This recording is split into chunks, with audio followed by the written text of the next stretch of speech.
দেখাও যে এ এর ক্ষেত্রে হচ্ছে 2,3, বি এর ক্ষেত্রে হচ্ছে 3,1 সি এর ক্ষেত্রে হচ্ছে 2,0 আর ডি এর ক্ষেত্রে হচ্ছে -1,1 এবং ই এর ক্ষেত্রে দেওয়া হচ্ছে -2,-1।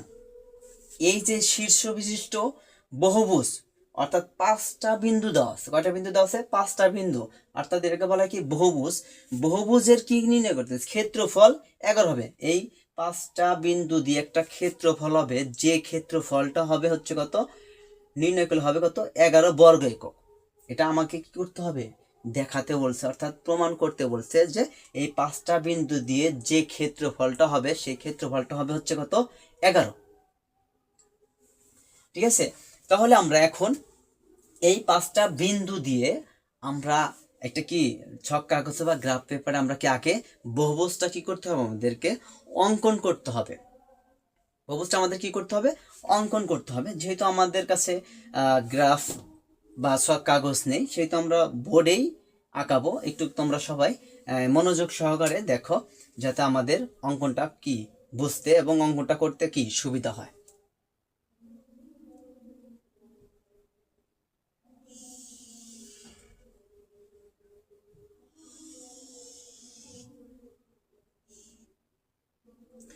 এটা হচ্ছে কি এক্স অক্ষ, এটা হচ্ছে কি এক্স প্রাইম অক্ষ, এটা হচ্ছে কি ওয়াই অক্ষ, এটা হচ্ছে কি ওয়াই প্রাইম অক্ষ। আরেকটু আমাদের সুবিধার্থে আমরা একটু অঙ্কন করে নেই, রেখাগুলো অঙ্কন করে নেই। 1 2 3 4 5 6 7 8, আমরা 8 পর্যন্ত নিই বা 9 পর্যন্ত নিলাম। 1 2 3 4 5 6 7 8 9, 1 2 3 4 5 6 7 8 9, 1 2 3 4 5 6 7 8। আমরা একটু ঘর তৈরি করে নিলাম যাতে আমাদের অঙ্কনটা করতে একটু সুবিধা হয়। যেহেতু আমাদের ঘর অঙ্কন করা নেই, ঘর টাটা নেই, এটা একটা সাদা বোর্ড। আচ্ছা, এখন আমাদেরকে তো 5টা বিন্দু দিচ্ছে, বহুভুজ দিচ্ছে, বহুভুজটা অঙ্কন করে সেই বহুভুজের যে ক্ষেত্রফলের মানটা আমাদেরকে হতে হবে কত 11 বর্গ একক। তাহলে আমরা আগে এই 5টা বিন্দু দিয়ে আমরা আগে এই ছক কাগজে বা গ্রাফে আমরা কি বহুভুজটা অঙ্কন করি। তাহলে এই বিন্দুতে আমাদের আমরা যেহেতু আর একটু এর আগের অঙ্কে আমরা কি বুঝাইছিলাম বা এই অঙ্কটা আমরা কি একটু বুঝি। এই বিন্দুর কয়টা অংশ আছে? এই বিন্দুর কয়টা সংখ্যা আছে? 2টা। প্রথম অংশ এর হচ্ছে দ্বিতীয়, প্রথম সংখ্যা এবং এর কি দ্বিতীয় সংখ্যা।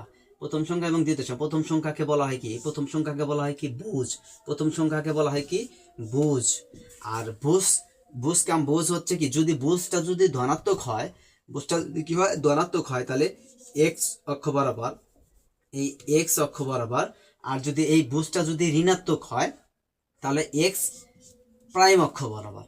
অর্থাৎ এই এক্সটা প্রথম সংখ্যাকে ধরি কি বুজ, প্রথম সংখ্যাকে আমরা কি ধরি বুজ। আর বুজটা যদি ধনাত্মক হয় তাহলে এই এক্স অক্ষ বরাবর যাবে। আর যদি এই বুজটা যদি ঋণাত্মক হয় তাহলে এই এক্স প্রাইম অক্ষ বরাবর যাবে। ঠিক আছে। আর এই দ্বিতীয় সংখ্যাটাকে বলা হয় কি কোটি। দ্বিতীয় সংখ্যাটাকে বলা হয় কি কোটি। এখন দ্বিতীয় সংখ্যা এই কোটিটা যদি আমাদের কে আমরা কি ধরি ওয়াই অক্ষ, দ্বিতীয় সংখ্যা আমরা কি ধরি ওয়াই অক্ষ। এখন এই কোটি যদি ঋণাত্মক হয় তাহলে আমরা কি ওয়াই প্রাইম অক্ষ, অর্থাৎ যদি ধনাত্মক হয়, এখানে তো ঋণাত্মক আছে, যেহেতু মাইনাসের ঋণাত্মক আছে, কিন্তু আমরা যদি এখানে এই ধনাত্মকটা হয় তাহলে আমরা এই ওয়াই অক্ষ বরাবর এই উপর দিকে যাবে। আর যদি ঋণাত্মক হয় তাহলে ওয়াই প্রাইম অক্ষ বরাবর এই নিচের দিকে আসবে। তাহলে আমরা বুঝতে পারলাম যে বিন্দুর 2টা যদি সংখ্যা থাকে, প্রথম সংখ্যাটাকে আমরা ধরি কি বুজ, আর বুজটা যদি ধনাত্মক হয় তাহলে এক্স অক্ষ বরাবর এই দিকে যাবে।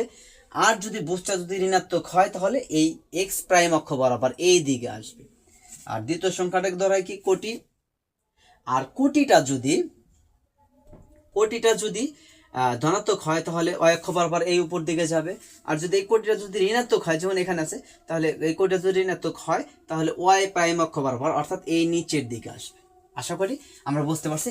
অর্থাৎ বি বিন্দুর ক্ষেত্রে এটা বুঝ, এটা কোটি, এটা সি বিন্দুর ক্ষেত্রে এটা বুঝ, এটা কোটি, ডি বিন্দুর ক্ষেত্রেও এইটা বুঝ, এটা কোটি। অর্থাৎ ই বিন্দুর ক্ষেত্রেও ওই একই কথা, যে প্রথমটা হচ্ছে বুঝ, দ্বিতীয়টা হচ্ছে কি কোটি। তাহলে আমরা বুঝতে পারছি। এখন আমরা এই 5টা বিন্দু দিয়ে আমরা এই গ্রাফে বহুভুজ অঙ্কন করব। এখন একটা জিনিস, আমরা এই বিন্দুর কি দেওয়া আছে, প্রথমটা বুঝ দেওয়া আছে কত 2, অর্থাৎ ধনাত্মক, অর্থাৎ কি এক্স অক্ষ বরাবর দেবো, অর্থাৎ এইদিকে আমরা 2 ঘর গুনবো, 1 2 ঘর।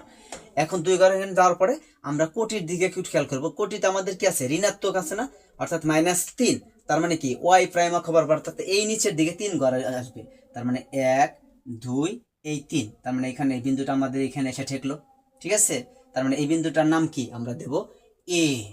এতে কি আমাদের 2,3। আচ্ছা, এইবার আমরা বি বিন্দুর ক্ষেত্রে যাব। বি বিন্দুর হচ্ছে বুঝটা কত দেওয়া আছে, বি বিন্দুর বুঝটা দেওয়া আছে কত 3, অর্থাৎ ধনাত্মক, তার মানে কি এই এক্স অক্ষ বরাবর যাবে, তার মানে এখান থেকে আমরা 3 ঘর বন্ধ করবো, 1 2 এই 3 গোনার পর আমাদের দেখো দ্বিতীয় সংখ্যাটা হচ্ছে কি কোটি দেওয়া আছে কি -1, অর্থাৎ ঋণাত্মক, তার মানে কি ওয়াই প্রাইমের দিকে যাবে, এই নিচের দিকে নামবে, এই নিচের দিকে নামবে, এখান থেকে -1 একবার গুনবো এই যে এখানে, তার মানে এখানে আমাদের এটার নাম কি দিলাম, এটার হচ্ছে বি বিন্দু, অর্থাৎ 3 -1, 3, -1, ঠিক আছে, বুঝতে পারছি এই বিষয়টা। এখন একটা জিনিস, আর একটা জিনিস খেয়াল করো, এই সি বিন্দুর ক্ষেত্রে আমাদের দেখো সি বিন্দুতে বুঝটা দেওয়া আছে 2 ধনাত্মক, অর্থাৎ এই দিকেই যাবে, তার মানে 1 এই 2 ঘরে গেলাম, 2 ঘরে যাওয়ার পরে আমাদের দেখো এইখানে কিন্তু 0 আছে, অর্থাৎ ধনাত্মক, তার মানে উপর দিকে উঠবে না, কারণ এখানেই থেকে যাবে 0, যেহেতু যদি 1 থাকে তাহলে উপর দিকে যাইতো, তার মানে 0 মানে এইখানে, এই বিন্দুটা আমরা এইখানেই পেয়ে গেলাম, অর্থাৎ এই বিন্দুটার নাম কি, এই বিন্দুটার নাম হচ্ছে সি বিন্দু, এই বিন্দুটার নাম কি সি বিন্দু, সি বিন্দুতে কি 2,0। আচ্ছা, এবার ডির ক্ষেত্রে আমরা যাব।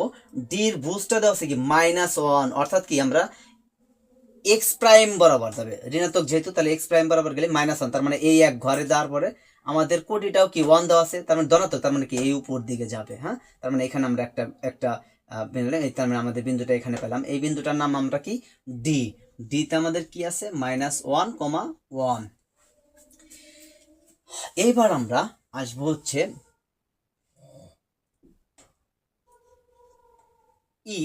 ই বিন্দুর ক্ষেত্রে দেখা যায়, দেখো আমাদের এখানে দেওয়া আছে এই বিন্দুতে বুঝটা দেওয়া আছে -2, অর্থাৎ কি এক্স প্রাইম অক্ষ বরাবর এই দিকে আসবে, ঠিক আছে, অর্থাৎ 2 ঘর গুণ আমরা 1 এই 2 ঘর গুনলাম, গোনার পরে আমাদের কি কোটি দেওয়া আছে কি -1, অর্থাৎ কি ওয়াই প্রাইম অক্ষ বরাবর, অর্থাৎ এই নিচের দিকে আসবে, অর্থাৎ -2 এই দিকে আসলাম, তার মানে একবার এই নিচের দিকে আসবে, তার মানে এখানে আমরা বিন্দুটা এখানে পেলাম কি, এই বিন্দুটার নাম কি ইতে আমাদের কি -2 -1। এখন আমরা দেখো আমরা 5টা বিন্দুই কিন্তু এই গ্রাফে কিন্তু অঙ্কন করছি, ঠিক আছে, অর্থাৎ এটা এ বিন্দু, এটা বি বিন্দু, এটা সি বিন্দু, এটা ডি বিন্দু, এটা কি ই বিন্দু। এখন আমরা একটা কাজ করতে পারি, যে এই এ বিন্দুর সাথে কি এই বি বিন্দুটা আমরা যোগ করে দিলাম, আবার এই বি বিন্দুর সাথে এই সি বিন্দুটা যোগ করে দিলাম, আবার এই সি বিন্দুর সাথে আবার এই ডি বিন্দুটাও যোগ করে দিলাম, আবার ডি বিন্দুর সাথে কি এই এ বিন্দুটাও ই বিন্দুটাও যোগ করে দিলাম, আবার এই বিন্দুর সাথে কি এই এ বিন্দুটাও আমরা যোগ করে দিলাম। দেখো এখানে কিন্তু একটা বহুভুজ হয়েছে, কি হয়েছে, বহুভুজ হয়ে গেছে। তাহলে আমাদেরকে এই বহুভুজেরই ক্ষেত্রফল নির্ণয় করতে হবে। আশা করি আমরা এই গ্রাফ অঙ্কনটা সবাই বুঝতে পেরেছি। তাহলে আমরা এই লেখার কোনো আমাদের আপাতত দরকার নেই, এটা আমরা এখন কি দিব, মুছে দিলাম। যেহেতু আমাদের এ বিন্দু, বি বিন্দু, সি বিন্দু, ডি বিন্দু এবং ই বিন্দু দিয়ে আমাদের গ্রাফ পেপারে আমরা বহুভুজ অঙ্কন করেছি, এখন এই বহুভুজ অঙ্কন করে আমাদের কি করতে হবে, ক্ষেত্রফল নির্ণয় করতে হবে। তাহলে আমরা একটু ক্ষেত্রফল নির্ণয় করতে, তাহলে আমরা এখানে কি লিখবো, আমরা জানি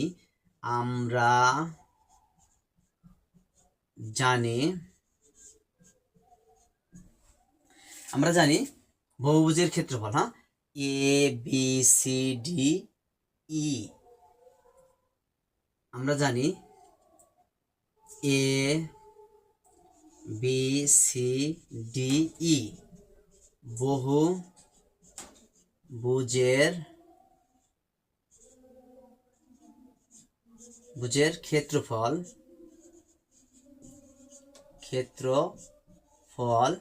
আমরা জানি এখানে কি লিখছি বহুভুজ, একটু ভালো করে লিখি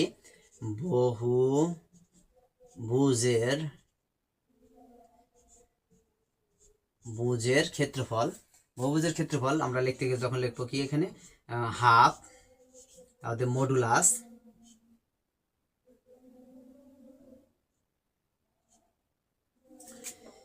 মডুলাস দিলাম আমরা। দেওয়ার পরে আমরা এখন কি করব, এই এ বিন্দু থেকে শুরু করব। কোন বিন্দু থেকে শুরু করব? এ বিন্দু থেকে। তাহলে এই বিন্দুর দুইটা সংখ্যা আছে না, তাহলে প্রথম সংখ্যাটাকে লিখবো আমরা কি উপরে, আর এই দ্বিতীয় সংখ্যাটাকে আমরা -3 কে লিখবো হচ্ছে কি নিচে। আবার এই বিন্দু থেকে আমরা বি বিন্দুতে যাব, এই বিন্দু থেকে আমরা কোন বিন্দু যাব? বি বিন্দুতে যাব। বি বিন্দুতে গেলে আমরা এই বি বিন্দুর দুইটা সংখ্যা আছে, প্রথম সংখ্যাটা লিখবো কি আমরা উপরে, আর দ্বিতীয় সংখ্যাটাকে লিখবো আমরা নিচে।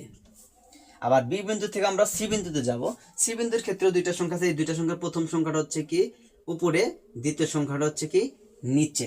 আবার সি বিন্দু থেকে আমরা কি ডি বিন্দুতে আসবো, ডি বিন্দুরও প্রথম সংখ্যাটা হচ্ছে কি উপরে, আর দ্বিতীয় সংখ্যাটা হচ্ছে কি 1 হচ্ছে নিচে। আবার ডি বিন্দু থেকে আমরা কোন বিন্দুতে আসবো? ই বিন্দুতে আসবো। ই বিন্দুতেও প্রথম সংখ্যাটা হচ্ছে কি উপরে, আর দ্বিতীয় সংখ্যাটি -1 হচ্ছে কি নিচে। আবার ই বিন্দু থেকে আবার এ বিন্দুতে আসবো, আবার কোন বিন্দুতে আসবো? এ বিন্দুতে আসবো। তাহলে এ বিন্দুতে আসলে কি হবে? প্রথম সংখ্যাটা হচ্ছে কি উপরে, আর দ্বিতীয় সংখ্যাটা হচ্ছে কি নিচে। তাহলে আমরা কি মডুলাস দিয়ে আটকে দিয়ে এখানে আমরা কি লিখবো? বর্গ একক। কারণ আমরা ক্ষেত্রফল যখন নির্ণয় করবো তখন আমাদের একক হিসেবে বর্গ এককটা লিখতে হবে। এখন আমরা এই হাফ যেরকম আছে আমরা ওই রকমই লিখলাম, মডুলাসও লিখলাম। এখন এই যে মডুলাসের ভিতরে আমরা গুণ করব সেটা হচ্ছে কি কচে কষে গুণ, অর্থাৎ কোণে কোণে গুণ। অর্থাৎ এই 2 এর সাথে এই 1 এর গুণ, এই 3 এর সাথে এই 0 এর গুণ, এই 2 এর সাথে এই 1 এর গুণ, এই 1 এর সাথে এই 1 এর গুণ, এই 2 এর সাথে এই 3 এর গুণ। ঠিক আছে, কোণে কোণে গুণ হয়েছে না? এখন আমরা যদি তোমার বোঝার সুবিধার ক্ষেত্রে সূত্র অনুযায়ী যদি বলো যে স্যার এটার সূত্র কিরকম হবে, তাহলে আমরা এটা সূত্র হিসাবে যদি আমরা ধরে নেই, তাহলে আমরা এখানে নিচে লিখলাম সূত্র ধরে নেই। তাহলে এই উপরেটাকে ধরা হয় কি x1 x2 x3 x4 x5 x6, আর এই নিচেটাকে ধরে y1 y2 y3 y4 y5 y6। তাহলে আমরা সূত্র কি দাঁড়ালো? আমরা এই 2 এর সাথে 1 গুণ করব, তার মানে 2টা কি x1 এ আছে, আর -1টা কি আছে y2 তে আছে, তার মানে কি আমাদের x1 ইনটু হচ্ছে y2, আর হচ্ছে সূত্রের প্লাস। তাহলে এই 3 এর সাথে 0 গুণ করব, তাহলে আমাদের সূত্রটা কি দাঁড়াবে? x2 গুণন হচ্ছে কি y3, তাদের সূত্রে প্লাস। আবার এই 2 এর সাথে 1 এর গুণ করব, তাহলে কি হবে আমাদের x3 গুণন হচ্ছে y4। আবার এই 1 এর সাথে -1 এর সাথে -1 গুণ করব, তাহলে কি সূত্র প্লাস কি দাঁড়াবে? x4 y5। আবার এই 2 প্লাস, আবার এইটার সাথে এটা গুণ করব y6 এর গুণ করব, তাহলে আমরা কি দেব? x5 y6। ঠিক আছে, এখন তোমরা একটা জিনিস খেলো, তাহলে গুণ করো, যেহেতু আমরা এখানে মডুলাস দিচ্ছি, এখন গুণ করো। তাহলে এই 2 এর সাথে 1 এর গুণ করলে কি হবে? -2, -1 আর 2 গুণ করলে কি হবে? -2, তাদের সূত্রের প্লাস। আবার এই 3 এর সাথে এই 0 কি গুণ, অর্থাৎ কি x2 গুণন y3, x2 গুণন y3। ঠিক আছে, x2 গুণন y3, তাহলে কি হবে? 3 আর 0 গুণ করলে কি হয়? 0, তাদের সূত্রে প্লাস। আবার এই 2 এর সাথে এই 1 এর গুণ, তাহলে 2 একে 2, সূত্রে প্লাস। আবার এই 1 -1 এর সাথে এই -1 এর গুণ, তাহলে মাইনাসে মাইনাসে কি প্লাস, প্লাস হয়ে গেল। আর 1 আর 1 গুণ করলে কি 1, আবার সূত্রে প্লাস। এই 2 এর সাথে এই -2 এর সাথে এই -3 এর গুণ, তাহলে মাইনাসে কি প্লাস, মাইনাসে প্লাস, আর 3 দুগুণে 6। ঠিক আছে, এখন আরেকটা বিষয় হচ্ছে আমরা তো উপর থেকে নিচে গুণ করলাম, এবার আমরা নিচ থেকে উপরে গুণ করব। নিচ থেকে কি উপরে, অর্থাৎ এই -3 এর সাথে এই 3-এর, আবার এই -1-এর সাথে এই -2, এই খালি 2, আবার এই 0-এর সাথে এই -1, আবার এই 1-এর সাথে এই -2, আবার এই -1-এর সাথে এই 2।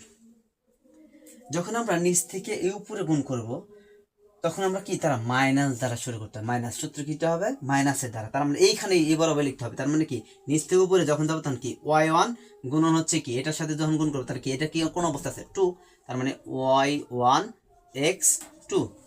আবার এটার সাথে যখন এইটার গুণ করবো তখন এটা কি y2 আর কি x3, তার মানে minus y2 x3 y2 x3। আবার যখন এইটার সাথে এটার গুণ করবো তার মানে এটা কি y3 মাইনাস সূত্রে মাইনাস y3 x4।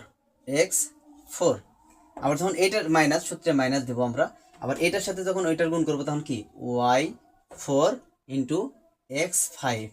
যখন এইটার সাথে আমরা এইটার গুণ করবো তখন কি এটা কেমন হচ্ছে মাইনাস y5 x6 আমাদের গুণ করা শেষ। এইটা হচ্ছে আমাদের সূত্র, মডুলাসের সূত্র। তাহলে আমরা একটু এখন গুণ করি। তাহলে সূত্রের মাইনাস কি, সূত্রের মাইনাস বসালাম, তাহলে -3 আর এই 3 গুণ করলে কি হবে -9। ঠিক আছে, -9,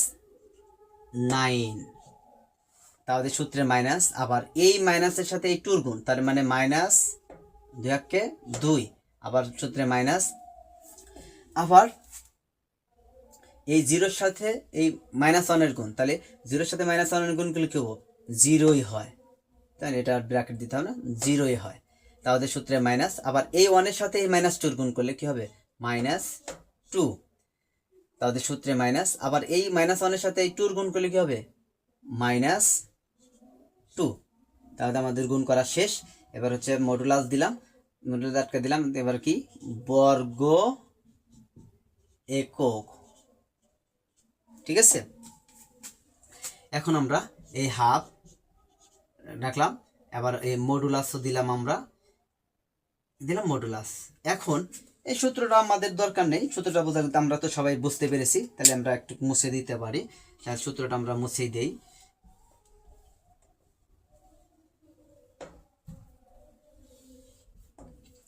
এখন এই মডুলাসের ভিতরে দেখো ফার্স্ট ব্র্যাকেট আছে, তাহলে ফার্স্ট ব্র্যাকেট আমাদের কি করতে হবে, প্রথমে তুলে দিতে হবে।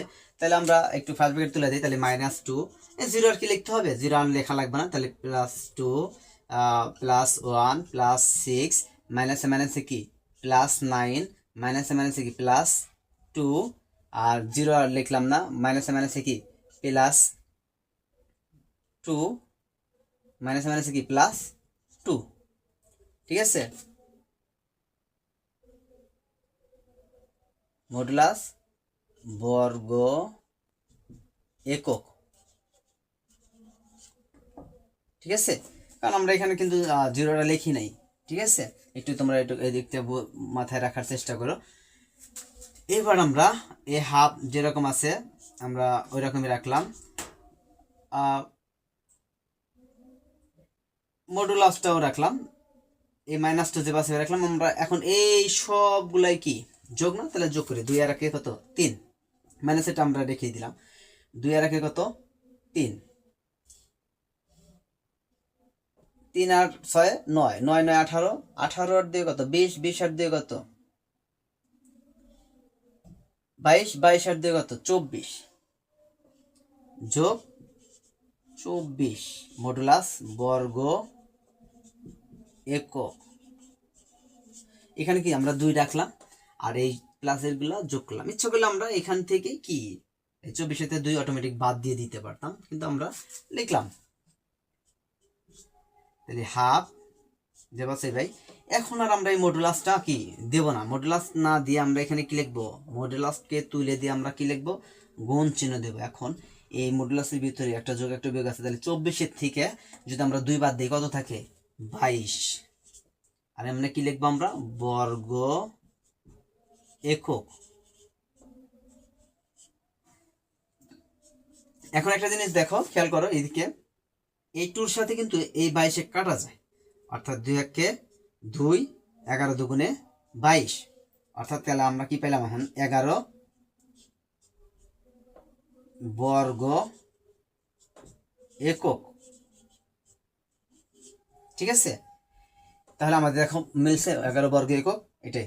তাহলে আমরা লিখতে পারি কি, উত্তরে লিখতে পারি কি, দেখানো হলো, দেখানো হলো। যেহেতু দেখাতে বলছে তাহলে আমাদের এখানে কি লিখতে হবে, দেখানো হলো, এটাই উত্তর।